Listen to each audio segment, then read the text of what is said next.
вас и трябва да ви кажа, че съм възхитен от това, което виждам тук. Страхотни сте.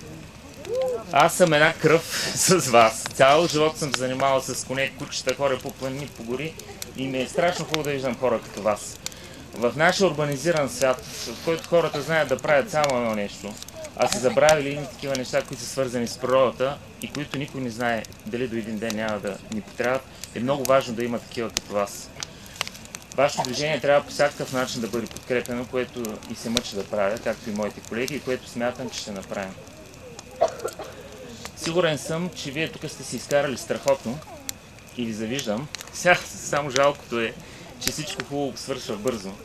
И сигурно вие много съжалявате, че това е последна вечер, но пък съм и сигурен, че от тук нататък ще имате много емоции и много изживявания в бъдеще. Желая ви най-напред да сте живи и здрави и естествено много успехи във вашето начинание. Всичко хубаво желая. Благодаря.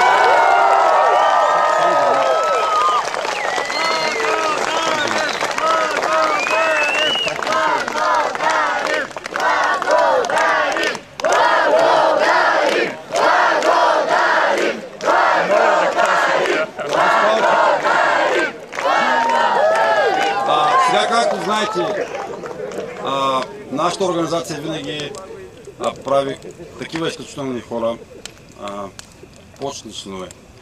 Тази вечер аз искам да направя, да предам моята връзка на господин Александров.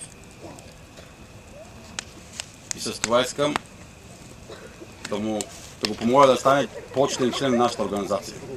Ще използвам един оператор да ми взе микрофона, за да мога да... ето имам осветител. Ето.